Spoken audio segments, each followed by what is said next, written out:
This program was brought to you by Robin's Woodfire Barbecue and the Robin Salzar family.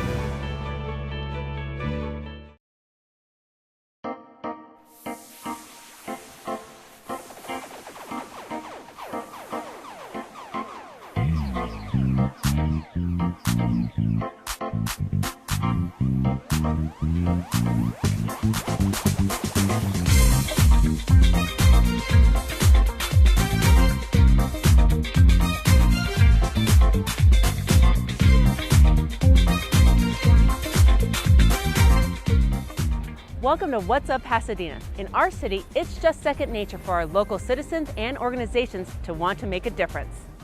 On this episode, we get some cuddling time in with therapy dogs during the Barks and Books reading program for kids.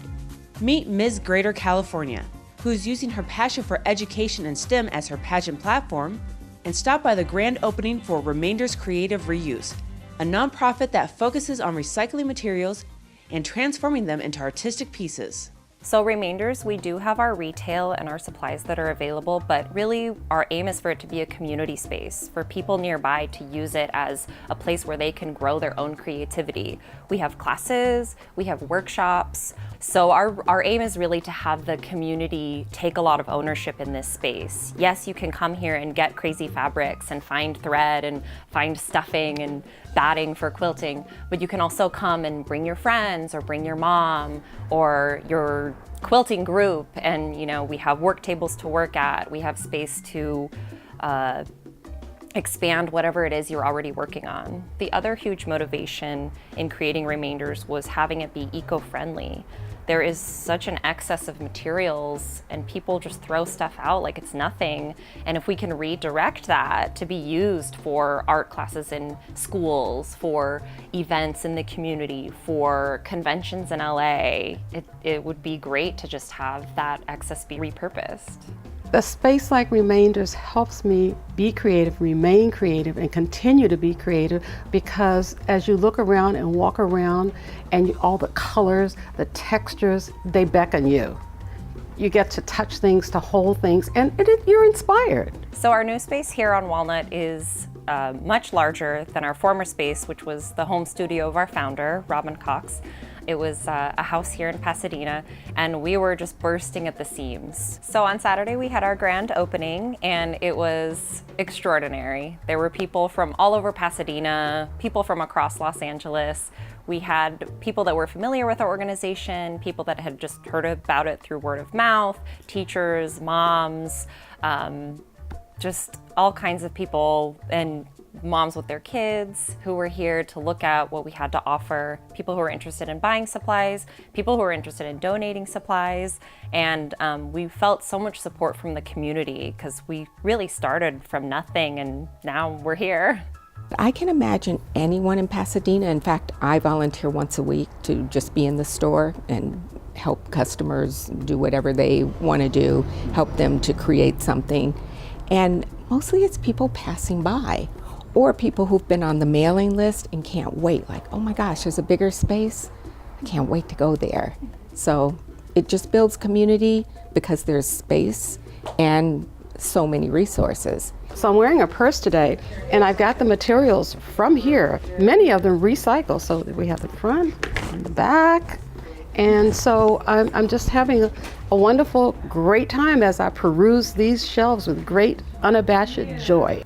So Remainders draws people from all walks of life, and that's been one of my greatest pleasures. I'm so interested to meet different kinds of people, and the Remainders community is a lot of people that come from an education background, a lot of artists who are creating pieces, for their own portfolios. In Pasadena, we've had a lot of families, moms and dads, who want to sit down and make stuff with their kids, which has been really cool.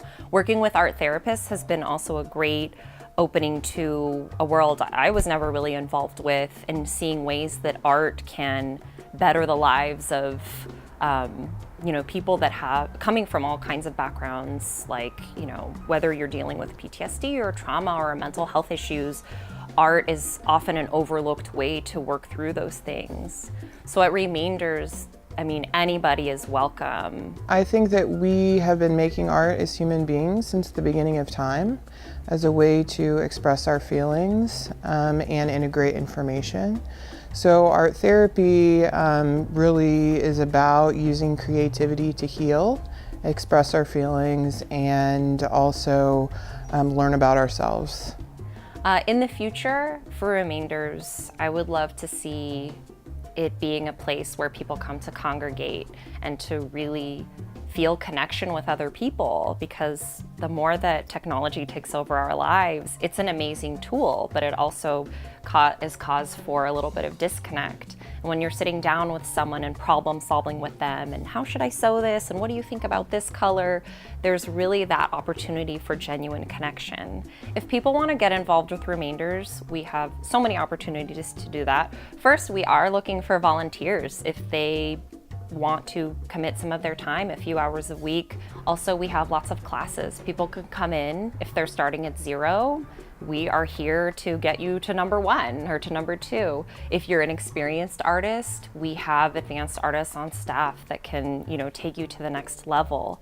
We also are looking for people to host workshops. We are always open to receiving donations. If you have extra stuff that was in your grandma's storage unit, you can bring it by. I mean, really, I would recommend people just walk in the door and start asking questions, because we're just here to be together with everyone that's here in Pasadena and the surrounding areas. Albert Einstein spent several winters in Pasadena during the 1930s and was a visiting professor at Caltech. Your son wants to get a cat, but you're allergic. Do you A, prepare yourself,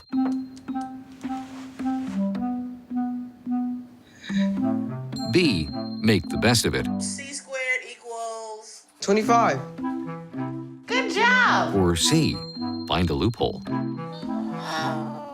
When it comes to parenting, there are no perfect answers, but that's okay, because you don't have to be perfect to be a perfect parent. Teens in foster care will love you just the same.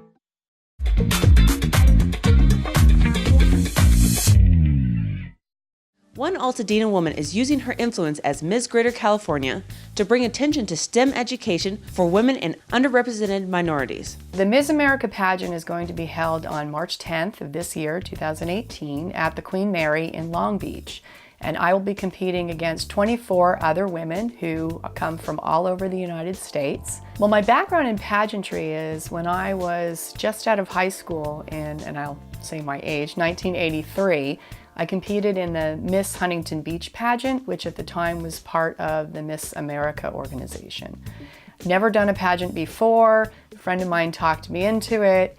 It was a really great experience, and I ended up 4th runner-up, which was pretty exciting. Next time I was in a pageant was in New Jersey. I was in the Mrs. International pageant.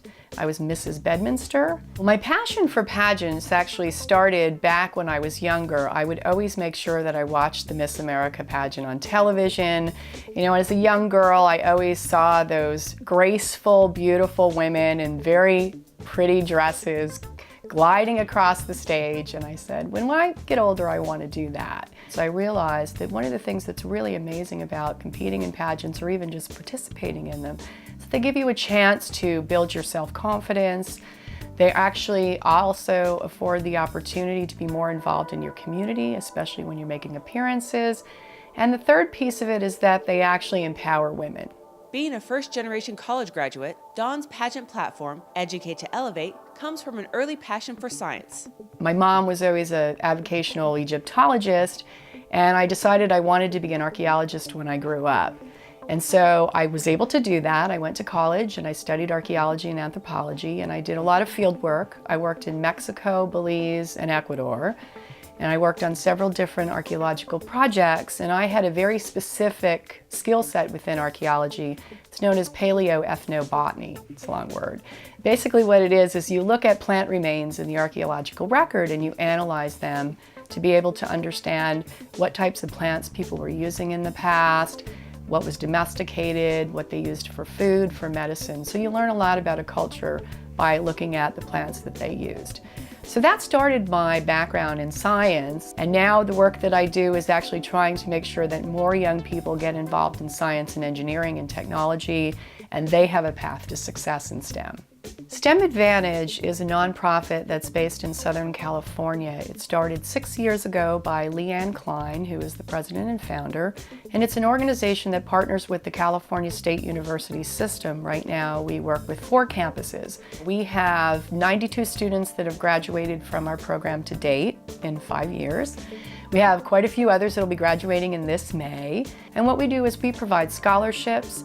We match students up with mentors that are in their industry, and we also facilitate paid full-time summer internships, predominantly for women and underrepresented students in science, technology, engineering, and math, but we try to help as many students as possible. Well, we're trying to break down stereotypes for women and girls in STEM, partially because there are an awful lot of misconceptions. And in fact, one of the things that I noticed early on when I was teaching is that a lot of girls feel that they aren't good at math, or they don't have the skills that they need to be successful in math or engineering. And then they don't have role models. So there aren't a lot of women in certain fields that actually are doing what they hope to do, and so they don't see a pathway for themselves to be able to do it. What we need to do is really recognize that yes, we are different, men and women are different, but it doesn't mean necessarily that one is weaker or stronger or lesser or better. I think we need to recognize that we all have the opportunity, and because there are some folks that actually can do things beyond what others deem they can do, and giving them the opportunity allows them to shine.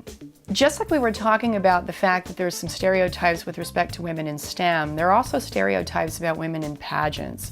And so one of the reasons that I'm very passionate about competing in the Miss America pageant is because I want to break down some of the stereotypes about women that compete in pageants, and also just pageants in general.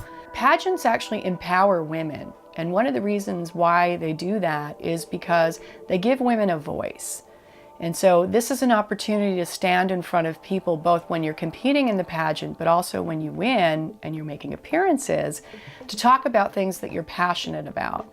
So it gives you a voice, it gives you an opportunity to really share a message about something that is important, either philanthropically or charitably, that you want to be a part of and get others to be a part of.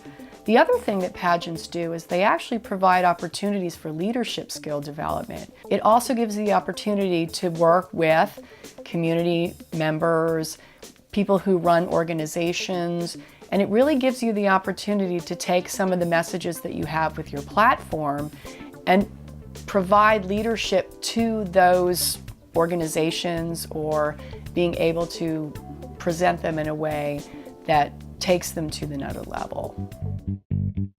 Jackie Robinson, famed Dodger great, and the first professional African-American baseball player, called Pasadena home as a child. He attended John Muir High School.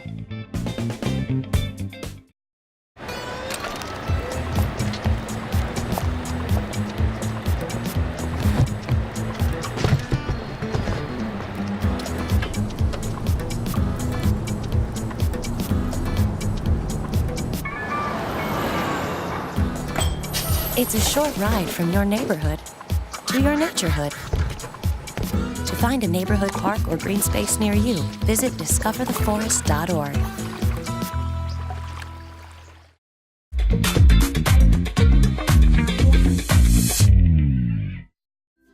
Inside the library behind me, you may be surprised to find a four-legged friend, ready to take a journey of imagination with your child.